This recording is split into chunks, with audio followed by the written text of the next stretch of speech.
Hello dear, स्वागत है आप सभी का प्रगति क्लासेस के यूट्यूब चैनल पे। उम्मीद करते हैं आप अच्छे होंगे और स्वस्थ होंगे। तो जैसा कि आप लोगों ने थंबनेल देखा है कि अब किस तरह से पढ़ाई करें कि अपना जो स्कोर है बेहतर ही नहीं बल्कि आप टॉपर में आने की कोशिश करें और आप आ सकते हैं। आप में वो क्षमता है, बस जरूरत इस बात की है कि आप जिस तरह से पढ़ाई कर रहे हैं बस उसमें थोड़ा सा परिवर्तन करने की जरूरत है। क्या है उसमें परिवर्तन करने की जरूरत, तो सुनिएगा ध्यान से। अभी तक जो आप पढ़ाई कर रहे हैं वो आपका पढ़ने का तरीका शायद थोड़ा सा गड़बड़ है। पूरा तो गड़बड़ नहीं कहूंगा, लेकिन थोड़ा सा गड़बड़ है। उस गड़बड़ को सुधारिए, उस गड़बड़ को सुधारिए। क्या सुधारना है तो सुनिए मेरी बात को ध्यान से, और इस वीडियो में आप लास्ट तक बने रहिए ताकि आपका जो टॉपर बनने का जो सपना है वो पूरा साकार होगा। देखिए, सबसे पहली बात ये आती है कि अभी जो है, चाहे क्लास कोई भी क्लास हो, आपका 10th हो, 11th हो, 12th हो, 9th हो, या कोई भी कंपटीशन एग्जाम हो, सभी के लिए मैं ये बता रहा हूं। अगर खास करके आप 10th में हैं, 12th में हैं, तो लगभग आपका जो है अब जो आपका सिलेबस कंप्लीट हो गया है उसे आप एक कॉपी में बस सजा करके रखे हुए हैं। अब वो समय आ गया है कि उसको कॉपी में नहीं बल्कि दिमाग में रखने की जरूरत है। सर कैसे रखे, कॉपी तो पूरा मोटा हो गया है, 2-2 कॉपी भर गया है, कैसे जाएगा सर बताइए। तो एक बार में नहीं जाएगा, लेकिन एक दिन जरूर चला जाएगा वो आपके दिमाग में। उसके लिए आपको क्या करना पड़ेगा तो सुनिए ध्यान से। आपको रहना पड़ेगा रेगुलर रिवीजन पे। हमारा एक मंत्र लीजिए, वो मंत्र है R2 मंत्र।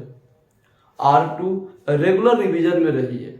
सप्ताह में कम से कम आप 2 दिन समय निकालिए, जो आप पढ़ लिए हैं उसको रिवीजन करने के लिए। रट्टा नहीं मारना है, बस आप रिवीजन कीजिए और उसको खुद व खुद क्या कीजिए, लाइन बाय लाइन पढ़ के देखिए, एक्सप्लेन कीजिए अपनी भाषा में। एक दूसरा को नोट बनाइए। वो आपका क्लास नोट वो ठीक है, अलग बात है, लेकिन आप अपनी भाषा में उसी चीज को एक नोट बनाइए, वो आपको ज्यादा याद रहेगा। वैसे आप रिवीजन कीजिए, चाहे आप जो भाषा हो, देहाती भाषा हो, जो भी भाषा आप समझ सकते हैं, जो भी भाषा आपके दिमाग में बैठ जाएगा उसको आप लिख लीजिए और अपनी भाषा में रिवीजन कीजिए। जब वो आपको याद हो जाएगा, तब जब आप फाइनल कॉपी को देखिएगा तो आपको फुल एंड फाइनल क्या हो जाएगा, याद हो जाएगा। Regular revision. बात नंबर दूसरा, जब आप रिवीजन कीजिएगा तो स्वाभाविक बात है आपको डाउट होगा।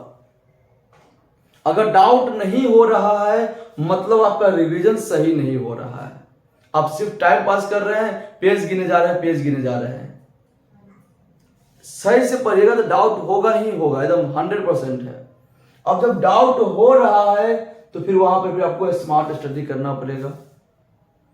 अब क्या डाउट हुआ, अब ऐसा नहीं है कि मान लेते हैं कोई टॉपिक हो गया वो पूरा ही डाउट हो गया, ऐसा तो संभव नहीं है। अब क्या कीजिए, उस जो टॉपिक में डाउट हो रहा है उसको आप देखिए कहां तक वो समझ में आ रहा है, और जो स्टेप आपको समझ में नहीं आ रहा है उस स्टेप के बारे में आप मार्क कर लीजिए और उसको नोट कर लीजिए कि इसको हमें सर से पूछ लेना है डाउट। उसमें आपका ही फायदा है। क्या फायदा है देखिएगा ध्यान से।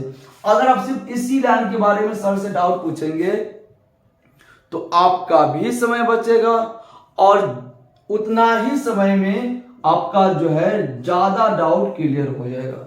ज्यादा डाउट क्लियर हो जाएगा मतलब आपका रिवीजन ज्यादा हो जाएगा। 1 बार हो, 2 बार हो, 3 बार हो, समय निकाल लीजिए। या तो आप डेली निकाल लीजिए समय, इतना से इतना में हमको रिवीजन करना है, कुछ एक्स्ट्रा चीज इतना समय में हमको भी नहीं पढ़ना है, रिवीजन करना है। या सप्ताह का 2 से 2 दिन निकाल लीजिए, कम से कम हमको रिवीजन करना ही करना है। और जब रिवीजन होगा तो डाउट भी होगा, और डाउट ऐसा होगा कि ऐसा नहीं कि पूरा डाउट हो जाएगा।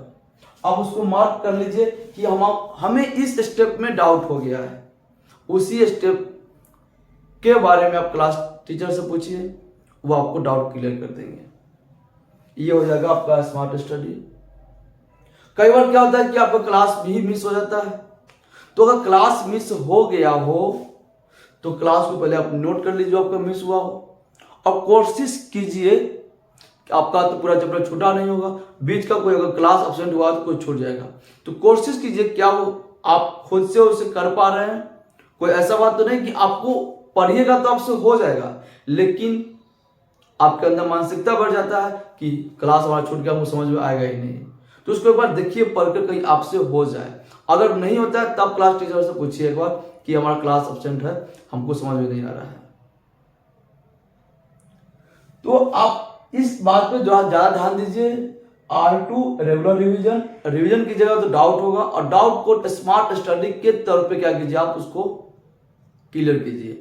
और जो आपका जो सिलेबस कंप्लीट हुआ होगा, ऐसा तो बात है नहीं कि वो पूरा एग्जाम में आएगा, तो उसमें से जो आपको अनुसार आपके अनुसार पहले ये लगता है कि ये अच्छा बात है, ये हमको लग रहा है आ रहा है, उसको आप लिखिए।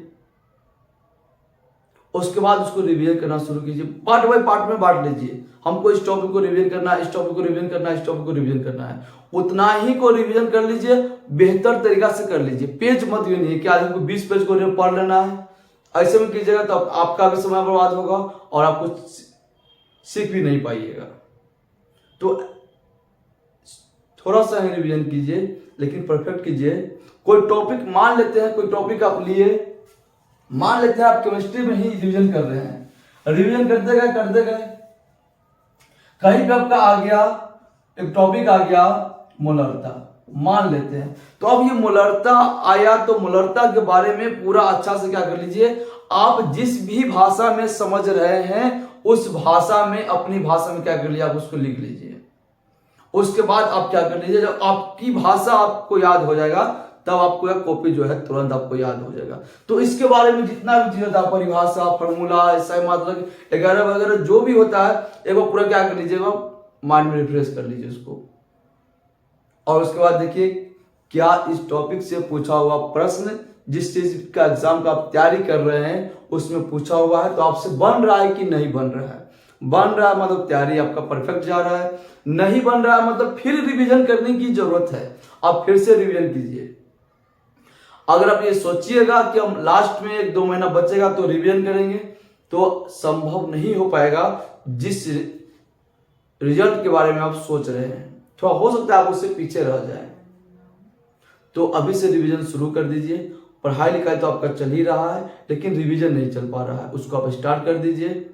और जो पढ़ाई हो गया है उससे संबंधित क्वेश्चन अपने दोस्तों से पूछते रहिए, या आप ढूंढ करके बनाते रहिए, उससे जुड़े रहिए। जो पढ़ाई हो गया है उसके संपर्क में आप रहिए, ऐसा बात नहीं कि उसको छोड़ दीजिए, फिर कोई फर्क ही नहीं रहेगा आप में और जो विद्यार्थी नहीं पढ़ रहा है उसमें।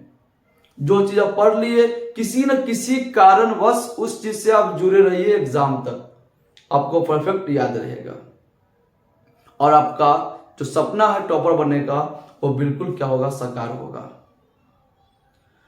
तो उम्मीद करते हैं आपको हमारी बात से कुछ आइडिया आया होगा कि किस तरह से रिवीजन करना है, क्या करना है, नहीं करना है, किस तरह से तैयारी को आगे लेकर के चलना है। अगर आप दिन को जोड़िएगा ना तो आपको ऐसा लग रहा है कि 4 महीना खत्म हो गया है, 5वां महीना चल रहा है, अब जनवरी तक क्या हो जाएगा, पढ़ाई हो जाएगा। तो गिनिएगा तो अप्रैल खत्म हो गया, मई, जून, जुलाई, अगस्त, सितंबर, अक्टूबर, नवंबर, दिसंबर, जनवरी, मान लेते हैं 9 महीना बचा हुआ है। लेकिन जब इसको आप काट छाट कीजिएगा तो पता चलेगा कि 3 से 4 महीना बचा हुआ है। ठंडा आएगा तो पर्व त्योहार आएगा, फिर से लगन आएगा वगैरह वगैरह, बारिश आएगा, बहुत कुछ इसमें है। सब कटौती कीजिएगा 3 से 4 महीना आपका बचेगा। तो समय ऐसा लग रहा है कि ज़्यादा है, लेकिन उसको ध्यान से देखिएगा तो समय बहुत कम है। आप रिवीजन करना शुरू कर दीजिए, आपका रिजल्ट जो है अच्छा ही नहीं होगा बल्कि बहुत अच्छा ही होगा। तो तब तक के लिए वो ओके बाय, मिलते हैं फिर हम लोग नेक्स्ट वीडियो में नेक्स्ट टॉपिक के साथ। हमारा काम है आप तक अच्छी अच्छी बात को पहुंचाना, आपका पढ़ाई को कंटिन्यू रखना, रिवीजन को स्टार्ट करवाना, नंबर को इम्प्रूव करवाना। हालांकि कीजिएगा तो आप ही, हमें पता है। चलिए मिलते हैं फिर हम लोग नेक्स्ट वीडियो में, ओके बाय।